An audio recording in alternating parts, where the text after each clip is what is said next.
Halo sahabat GP dan para pecinta MotoGP, tak diragukan lagi bahwa sekarang Ducati jadi motor paling diperhatikan di MotoGP. Pasalnya motor hasil racikan pabrik Borgo Panigale itu mampu tampil dominan pada musim lalu.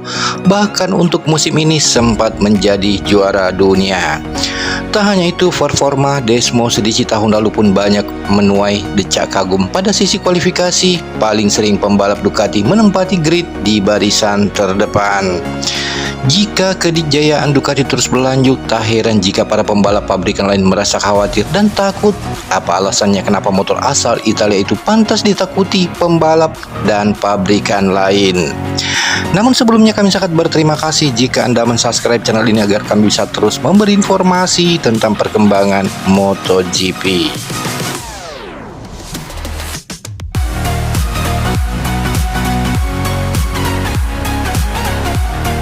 Seperti kita ketahui bersama, Ducati kali pertama turun di MotoGP pada tahun 2003 dengan mengandalkan Desmo Sedici GP3 yang saat itu digeber oleh Loris Capirossi dan Troy Bayliss.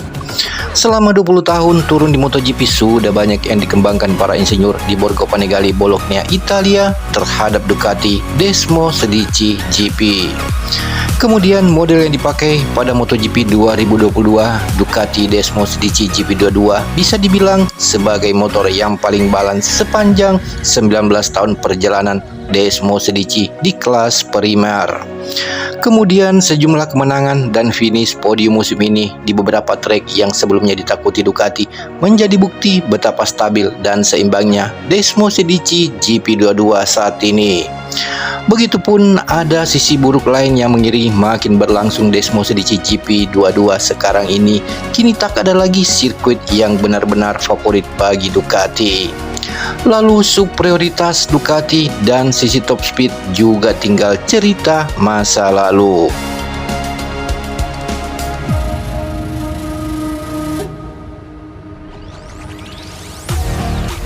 Di sisi lain, pada musim ke-20 tahun di kelas primer, 15 tahun usai Casey Stoner memenangi gelar pada 2007, 13 tahun seusai pembalap Italia yakni Valentino Rossi menjadi kampiun bersama Yamaha pada 2009.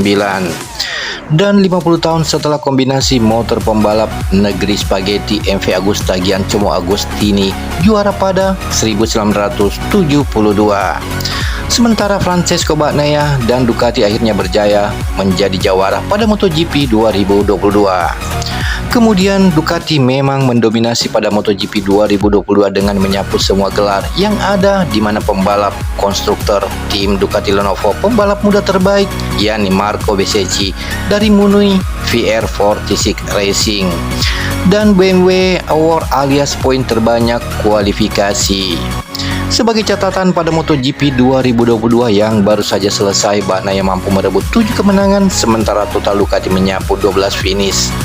Finish pertama, 4 lainnya dari Enea Bastianini dan 1 Jack Miller, plus 16 pole position dari 20 balapan.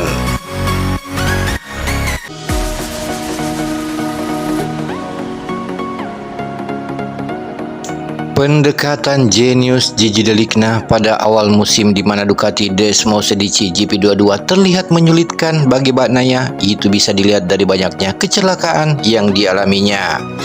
Saat itu mesin GP21 alias motor musim lalu disebut-sebut lebih baik dari sisi spek power dan top speed, aliran tenaga yang lebih halus dan mudah dikendalikan. Itulah mengapa Bastianini mampu merebut kemenangan pertamanya di MotoGP pada lomba pertama di Qatar dan kemudian di Austin, Amerika Serikat untuk putaran keempat.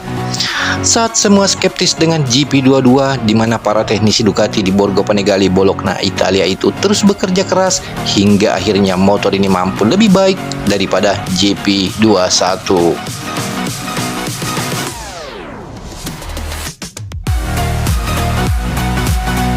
Selanjutnya, Gigi D'Aligna selaku General Manager Ducati Corse telah menetapkan pendekatan memaksimalkan inovasi teknis, mengambil keuntungan dari setiap batasan, dan menginterpretasikan regulasi hingga maksimum. Kemudian dari langkah-langkah tersebut di mana Ducati mengambil banyak keuntungan dari para rivalnya, mereka juga mengubah prioritas setup motor, tidak lagi menitik beratkan pada bagian depan untuk pengereman optimal, melainkan sangat mempertimbangkan gaya tekan area belakang.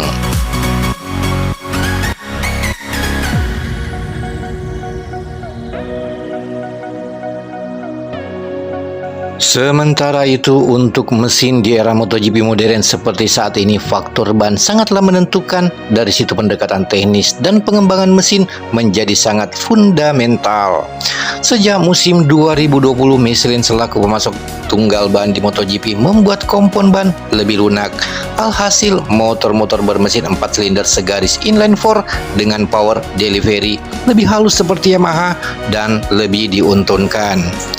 Dengan aliran tenaga yang lebih agresif pada mesin B4, motor-motor Honda dan Ducati lebih boros terhadap ban. Ujungnya pembalap harus mengambil resiko lebih besar saat ingin meningkatkan waktu lap.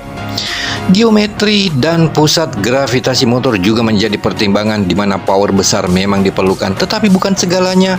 Bagaimana tenaga dialirkan juga sangat menentukan, karena itu akan terkait dengan level konsumsi ban. Dari situ pembalap harus mampu mengatur ritme balap di setiap sirkuit agar motor mudah dikendalikan, dan bagaimana memperhitungkan seberapa besar gaya tekan dan aerodinamika pada ban depan.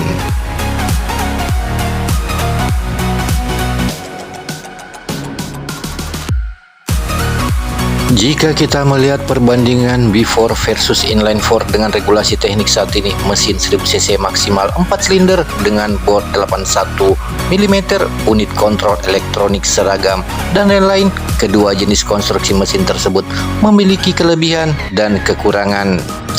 Baik mesin B4 maupun inline 4 sangat bergantung pada kinerja poros engkol. Crankshaft tidak seperti mesin F1.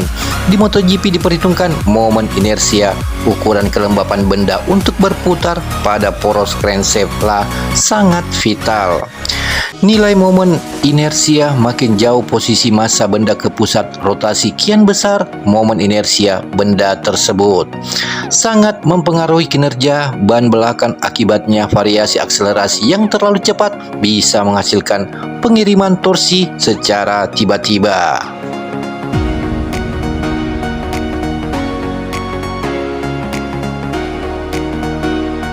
Untuk performa daya tahan mumpuni, akhirnya Ducati juga membuat mesin lebih lembut dalam mengalirkan tenaga sehingga mampu melahap tikungan dengan lebih bersih.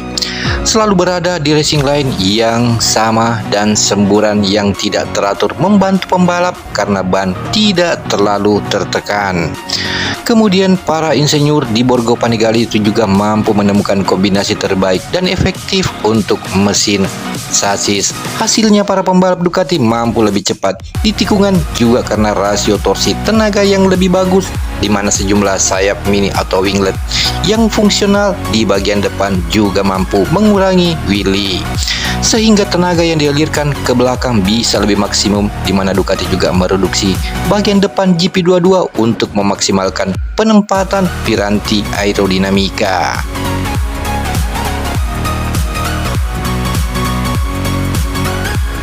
Demikianlah informasi kali ini, dan terima kasih Anda sudah menonton video ini. Jika Anda suka, silahkan Anda like dan share video ini ke teman-teman kalian, dan jangan lupa subscribe dan klik tombol notifikasi agar tidak ketinggalan video selanjutnya. Sampai jumpa di lain kesempatan dengan informasi berikutnya.